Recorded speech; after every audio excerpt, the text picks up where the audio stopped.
লিখিয়ে দিলেন। হযরতে আলী কিন্তু মন খারাপ হয়ে গেছে, কি আমি একটা দেশের প্রধান বিচারপতি এসেছি রাষ্ট্রপ্রধানের কাছে, উনি আমারে দেখে আরো আলোক সজ্জা করবে কি, আরো আলো লিখিয়ে দিলেন। হযরত ওমর তার মনোভাব বুঝতে পেরে ডাক দিয়ে বলেন, প্রধান বিচারপতি আলী, আপনাকে আমি কিন্তু প্রথমেই জিজ্ঞাসা করেছি যে আপনি কেন আসলেন, রাষ্ট্রের কোন কাজ নিয়ে নাকি পারিবারিক কোন কাজ নিয়ে? আপনি যেই বলেছেন যে রাষ্ট্রের কোন কাজ না, পরিবারের কোন সমস্যা, আমি কিন্তু হিসাব করছিলাম রাষ্ট্রের জনগণের টাকায় কেনা তেল দিয়ে রাষ্ট্রের হিসাব করছিলাম। আপনি এসেছেন পারিবারিক জীবনের কোন ফয়সালা নিতে, জনগণের টাকা দিয়ে এই হারিকেন বা লম্প অথবা মোমবাতির যে তেল পড়বে, এটা দিয়ে আপনার পারিবারিক জীবনের কথাবার্তা শুনবো, কিয়ামতে আমি জবাব দেব কি?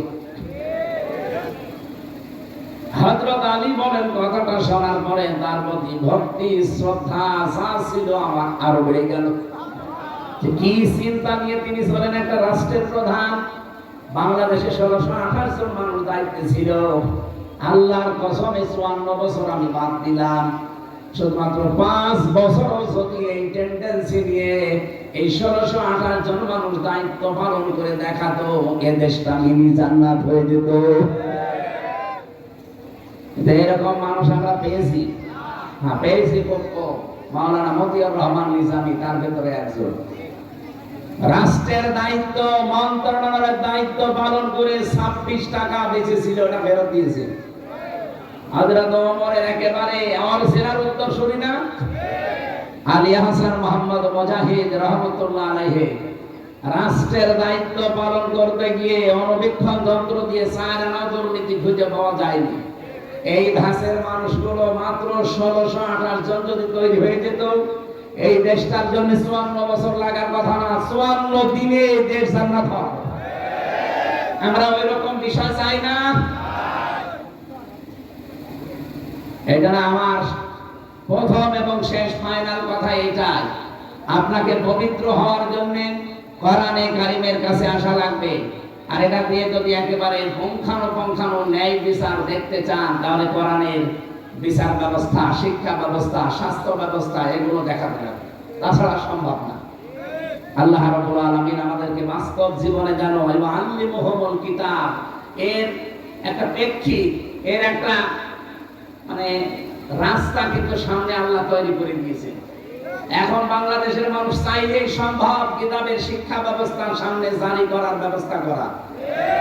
খালি আতলু আলাইহিম আয়াতিহি ওয়া ইউযাক্কিহিম পর্যন্ত থাকলে হবে না, আল্লিমুহুমুল কিতাবা ওয়াল হিকমা, এই দুইটার সামনে এখন দেখানোর সময়। এরপরও যদি কারো ব্যর্থতার পরিচয় দেন, আগামী 100 বছরে আর আল্লাহ সুযোগ দেবে না। কথা বলে না কেন? আমরা চাই শিক্ষা থেকে শুরু করে যত বিভাগ আছে বাংলাদেশে, সব জায়গায় যেন আল্লাহর কোরআনের বিধান চালু হয়। বলেন আমিন। আমরা 6666টি আয়াত থেকে, যেহেতু রমজান মাস, এই কেন্দ্রিক একটা আয়াত পড়েছি, সূরা আলে ইমরান 185 নম্বর আয়াত। খুব খেয়াল করে শুনবেন, নিজের জীবনে যদি মেলাতে পারেন এই মাহফিল সাকসেস হবে। আর যদি বলেন এসেছি শোনার জন্য, শুনে চলে যান, যা আপনি আগে চলে যান, আমি একটা টান দিয়ে টান শুনে চলে যান নাকি। আল্লাহ রাব্বুল আলামিন বলেন, কুল্লু নাফসিন যায়িকাতুল মাউত ওয়া ইন্নামা তুওয়াফাউনা উজুরাকুম ইয়াওমাল কিয়ামাহ। অবশ্যই প্রত্যেকটি জীব মৃত্যুর স্বাদ গ্রহণ করবে। কিয়ামতের ময়দানে প্রতিটি মানুষকে আমি আল্লাহ তার পারিশ্রমিক পরিপূর্ণ করে দেব। হযরত আবু দারদার জীবনী পড়ছিলাম, তিনি বলেন আয়াতটা পড়লে আমার কেমন যেন একটা অজানা ভয় চলে আসতো, যে কিয়ামতের দিন আল্লাহ নাকি আমাকে পরিপূর্ণভাবে আমার উজরত দিয়ে দেবে। আমার সবচাইতে বেশি ভয় হয়, আমি যা কামাই করেছি সব যদি আল্লাহ আমারে দিয়ে দেয়, যে আমার তো টানা সম্ভব না।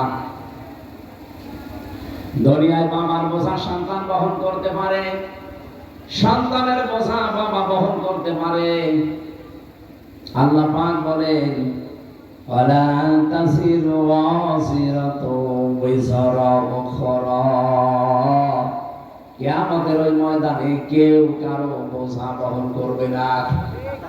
এখানে পৃথিবীতে যে যতটুকু পাপ করছেন ওই পাপটা আল্লাহ কিয়ামতের দিন বোঝা আকারে আপনার পিঠের উপরে তুলে দেবে। قد خسر الذين كذبوا بلقاء الله حتى إذا جاءتهم الساعة بغتة قالوا يا حسرتنا على ما فرطنا فيها। সূরা নামের 30 নম্বর আয়াতে আছে অবশ্যই ওই মানুষগুলো ক্ষতিগ্রস্ত হয়ে গেছে, হবে না, কত খসিরা মাসির সিগা, অবশ্যই ক্ষতিগ্রস্ত হয়ে গেছে, সর্বনাশ হয়ে গেছে ওই মানুষগুলোর জন্য। কিয়ামতের দিন আল্লাহর সাথে যে সাক্ষাৎ হবে, আল্লাহর সামনে যে জবাব দেওয়া লাগবে, উনি যে পরিপূর্ণভাবে আপনাকে পারিশ্রমিক দিয়ে দেবে, এটা যারা বিশ্বাস করে না।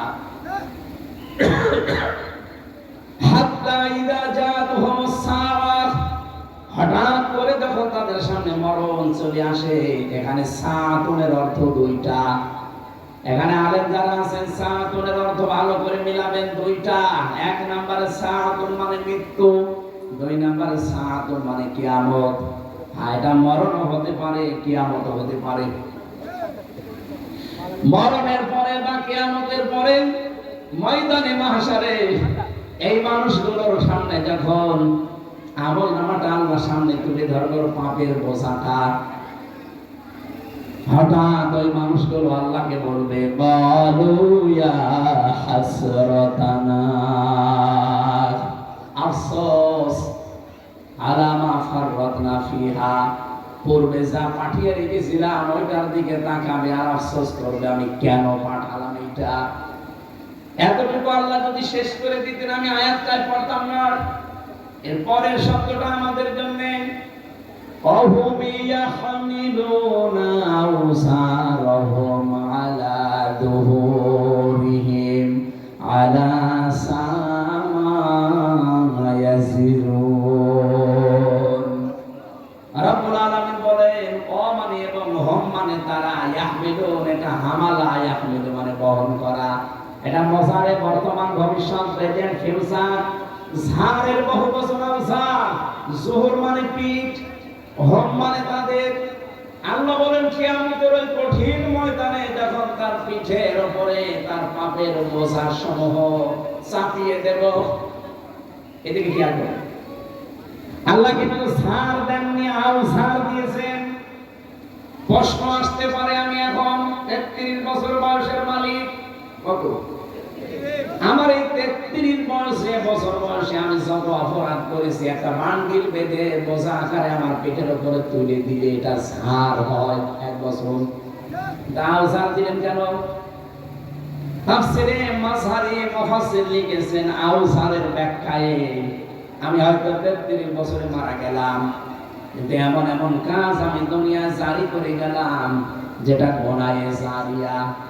আমরা অনেকেই মনে করি সাত গায়ে জারিয়া আছে, গোনায়ে জারিয়া আছে। কথা বলেন না? এই মাদ্রাসা তিনি কায়েম করেছিলেন, তিনি সাত গায়ে জারিয়া তৈরি করে দিলেন। এর পাশাপাশি কেউ যদি একটা সিনেমা হল তৈরি করে দেয়, সে কি সাত গায়ে জারিয়া না গোনায়ে জারিয়া? বলেন বলেন। এই লোকটা কিয়ামত পর্যন্ত এই মাদ্রাসার কারণে ওনার যে সাহাবের নেকির বোঝাটা দিন যত যাবে এ বোঝা একটা একটা করে বাড়তে থাকবে। পাশে যে লোকটা সিনেমা হল বানিয়েছে, যে লোকটা সুদের কারবার তৈরি করে চলে গেছে, ওটা যতদিন পর্যন্ত ওই সুদী ব্যাংক, ওই সিনেমা, ওই অত্যাচারী জুলুম নির্যাতনের ওই দলটা যতদিন থাকবে ও হয়তো নেই, কিন্তু ওই দলের লোকজন আছে। কথা বলে না কেন? ওর সিনেমা হল আছে, ওর সুদী ব্যাংক আছে। ও মরে গেছে কতদিন আগে, ওর বোঝা তো পাপের একটা হওয়ার কথা, কিন্তু কিয়ামতের দিন ও যখন উঠবে লক্ষ লক্ষ পাপের বোঝা, আল্লাহ পাক বলেন একটার পর একটা চাপাতেই থাকবে। এর নাম ইয়াহমিলুন। শুধু এখন না, বর্তমান, ভবিষ্যৎ, ভবিষ্যৎ কিয়ামত পর্যন্ত। এখানে আমার এই 33 বয়সে আমি এমন কিছু কথা, এমন কিছু কাজ, এমন কোনো কিছু আঞ্জাম যেন দিয়ে না যায়, আমার একটা বোঝায় তো আমি পারি না, এখন আবার বোঝার পরে বোঝা তৈরি হতে আছে। আল্লাহ রাব্বুল আলামিন বলেন কিয়ামতের দিন যখন এই লোকটা বোঝা বহন করে নিয়ে যাবে, একটার পরে একটা চাপাতে থাকবো, আলা সামা ইয়াসিরুন, ফেরেশতারা দেখে বলবে কত নিকৃষ্ট বোঝা এই লোকটা বহন করে নিয়ে যাচ্ছে। বলেন নাউজুবিল্লাহ।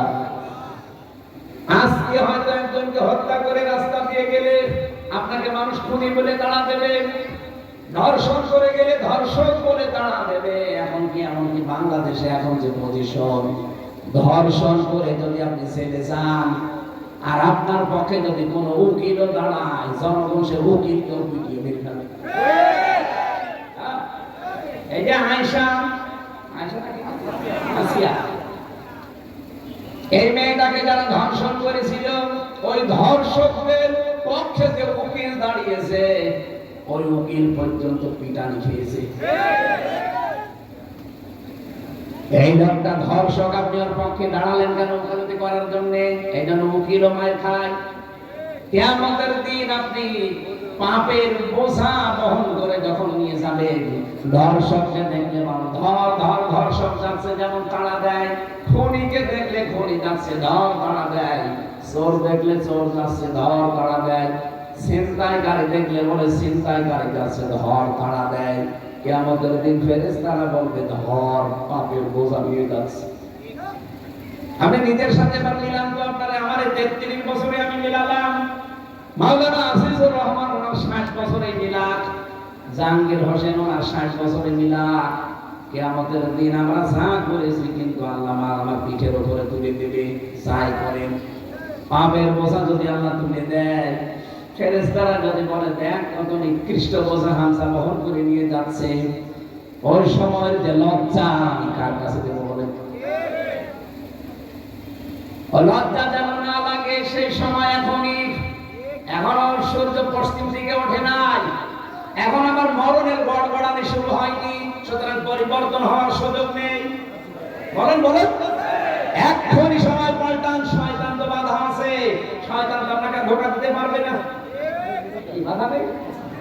এরপরেও যদি আপনি পরিবর্তন হতে না পারেন, আপনি মনে করবেন আপনি নিজেই একটা শয়তান। শয়তান বাধা আছে, এরপরও এত সুযোগ থাকার পরও আপনি যদি পাল্টাতে না পারেন, শয়তান বাধা আছে, আপনি পাল্টাতে পারেন, আপনাকে ধোঁকা দেয় কে?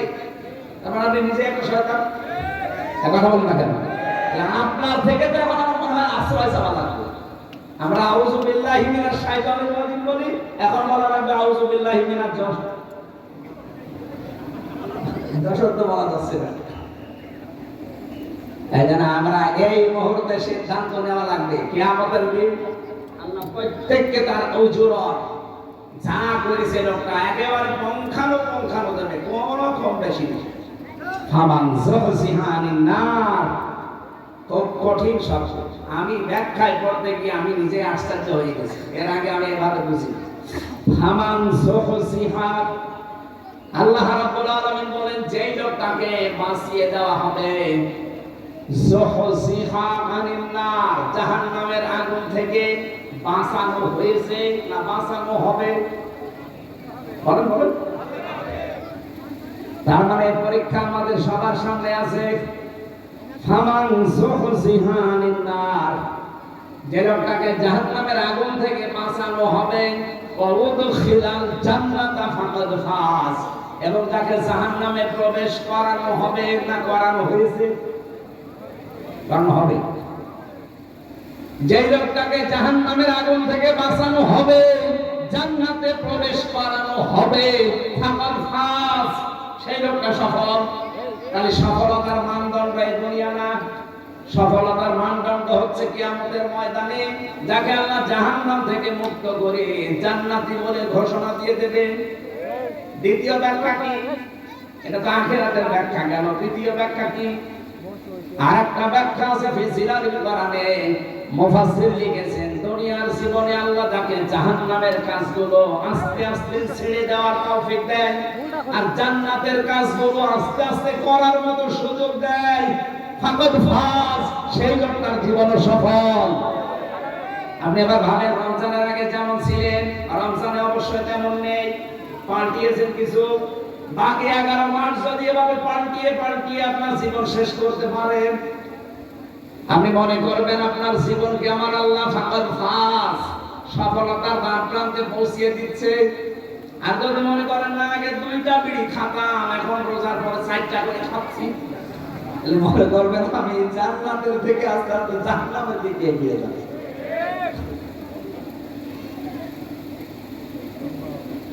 এই যে জান্নাত আর জাহান্নাম, 2টা শব্দ।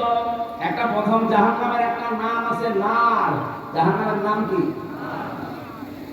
এই জাহান্নামের নার, আগুন, এটা পুরোটা যেহেতু আমার আল্লাহ আগুন দিয়ে জ্বালিয়ে রেখেছেন, এই জাহান্নামে আল্লাহ দেবেন কাদের? এই জায়গায় একটা প্রশ্ন আছে। রব্বুল আলামিন জানিয়েছেন, ফাম ওয়া বুরিসাতিল জাহিমু লিমান ইয়ারা ফাআম্মা মান তাগা ওয়া আসারাল হায়াতাদ দুনিয়া ফাইন্নাল জাহিমা হিয়াল মাআওয়া। বলেন আল্লাহু আকবার। রব্বুল আলামিন বলেন, জাহান্নামকে সেদিন দৃশ্যমান করা হবে, তোমাদের সামনে নিয়ে আসা হবে।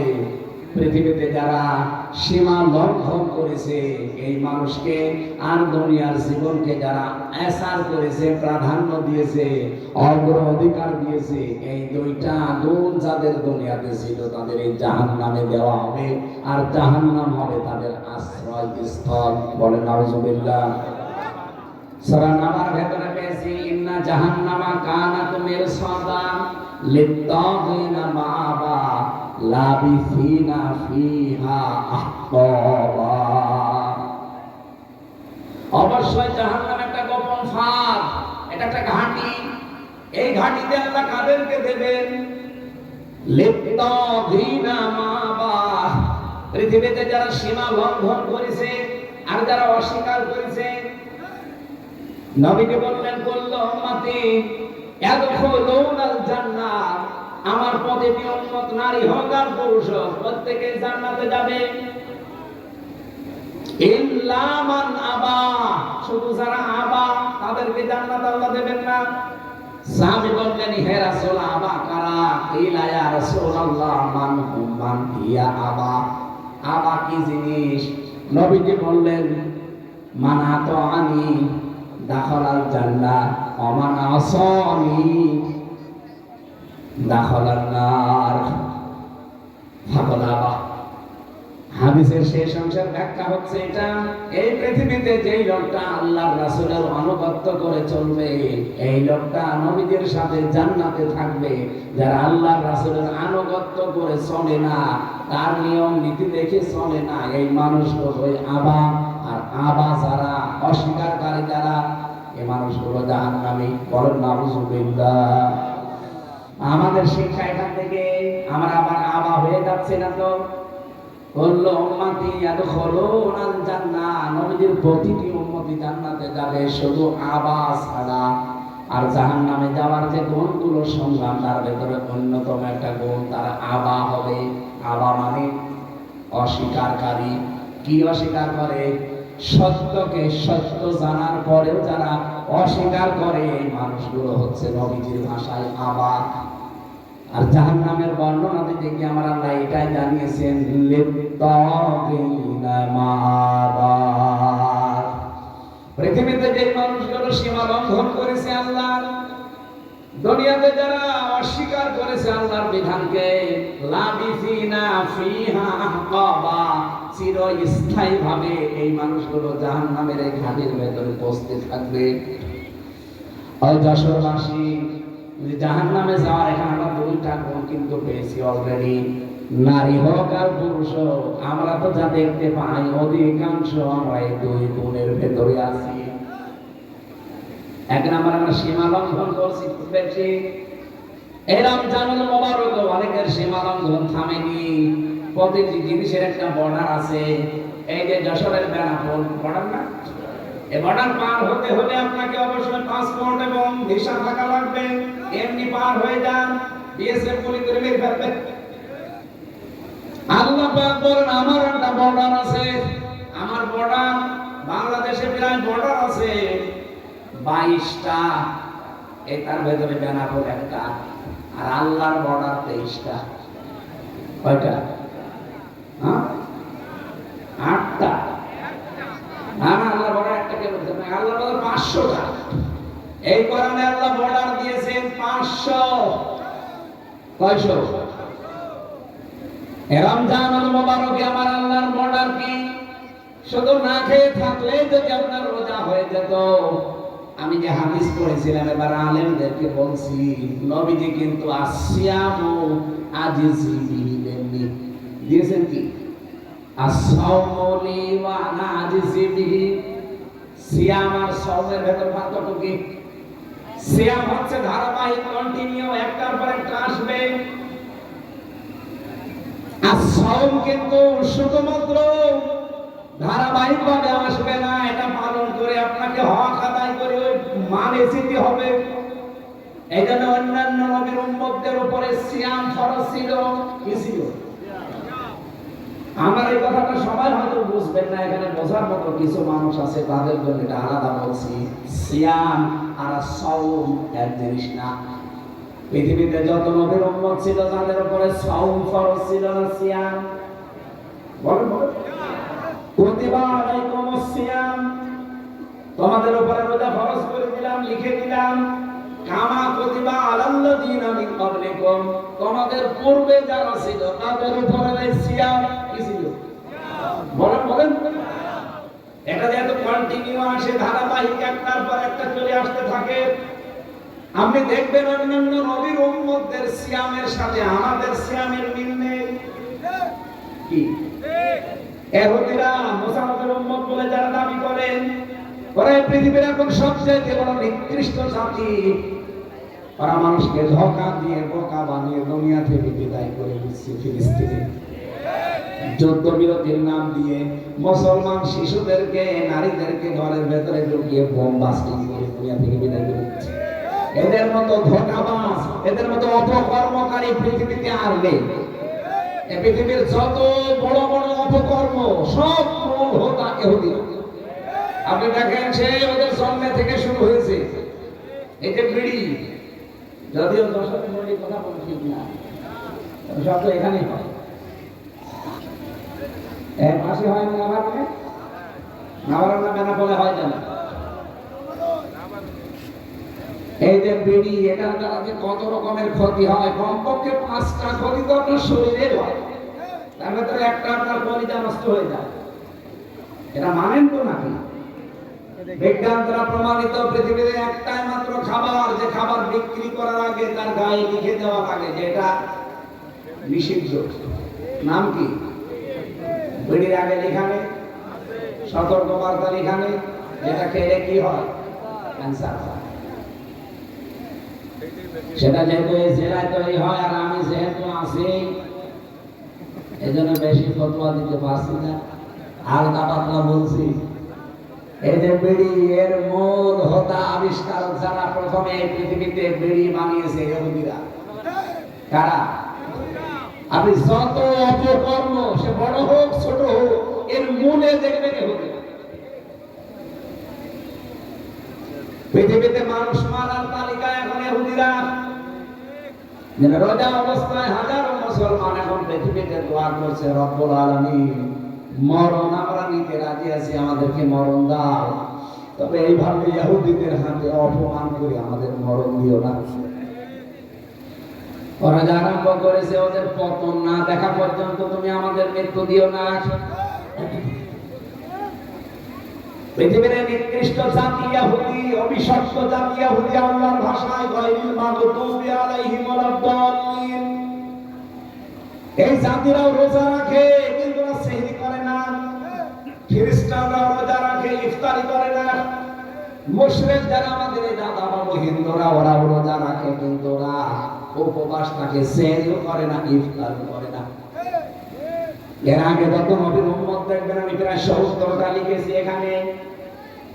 হযরতে মরিয়ম আলাইহিস সালাম তিনি রোজা রেখেছিলেন, তার রোজার ধরন ছিল আমাদের মতো না। আল্লাহ পাক সূরা মরিয়মের ভেতরে দিয়েছিলেন তিনি রোজা রাখা অবস্থায় সব খেতে পারতেন, সব পান করতে পারতেন, কিন্তু কথা বলতে পারতেন না। তাহলে মরিয়ম ওনাদের রোজা কি যে কথা বলা যাবে না, তাছাড়া সব করা যাবে, এই কথা বলে না কেন? খ্রিস্টানদের, ইহুদিদের, মুশরিকদের রোজা দেখলেন, কিন্তু আমাদের রোজা কি এরকম? আমাদের রোজা সেহরি আছে, ইফতারি আছে এবং 4টা জিনিস আছে। কয়টা বলেন বলেন? এই জন্য এর নাম সিয়াম না, এর নাম সাওম। নবীজির হাদিস, এটা হাদিসে কুদসি, আস-সাওমু লি, রোজা আমার জন্য, ওয়া আনা আজিসি বিহি ওয়া আনা উজজা বিহি, আমি নিজে পুরস্কার দেব অথবা আমি নিজেই তার পুরস্কার হয়ে যাব। তাহলে সাওমের কয়টা ব্যাখ্যা বলছি আমি? 4টা। 1 নম্বরে খাবার থেকে, 2 নম্বরে পানীয় থেকে, 3 নম্বরে স্ত্রীর সহবাস থেকে, 4 নম্বরে হারাম যত কাজ আছে সব কাজ থেকে আপনাকে বিরত থেকে আল্লাহকে দেখানো লাগবে, এর নাম রোজা। অন্যান্য নবীর উম্মতের উপরে কি ফরজ ছিল? সিয়াম। বলেন বলেন? আমাদের উপরে রোজা। সিয়াম তো দিয়েছে, সিয়ামকে পরিপূর্ণতায় নিয়ে যেতে হলে অন্য নবীর উম্মতের মতো আপনি খাবার খাবেন, কথা বলবেন না, রোজা হবে? হবে না। মরিয়ম আলাইহিস সালাম শুধু কথা বন্ধ, খাবার খেতে, পানি খেতে রোজা হয়ে যাবে। আমাদের এরকম নেই। আমাদের রোজা হচ্ছে, রোজা থাকবেন কিন্তু 4টা জিনিস থেকে আপনি বিরত থাকবেন। এই রোজা কাঙ্ক্ষিত আমাদের পর্যায়ে পৌঁছাবে। আল্লাহ রাব্বুল আলামিন জাহান্নামের যে আগুন আছে এখান থেকে বাঁচিয়ে রায়হান নামক একটা দরজা দিয়ে এমন জান্নাতে প্রবেশ করাবে, যেখানে প্রবেশ করা হয়ে গেলে আল্লাহ তালাবদ্ধ করে দেবে, অন্য কাউকে আর ঢুকতে দেবে না। সুতরাং রায়হান নামে এই দরজাটা আমরা প্রশ্ন করে দিই।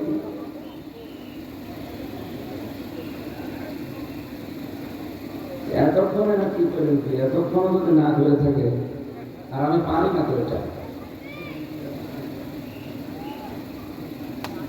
আয়াত কি এখন শেষ করবো না পর্যন্ত থাকবে?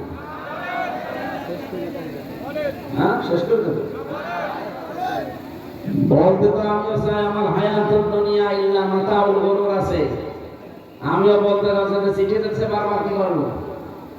এই চিঠিটা পরে হবে না, আগে আগে হবে, আগে হবে এটা, তারপরে ওয়াজ হবে।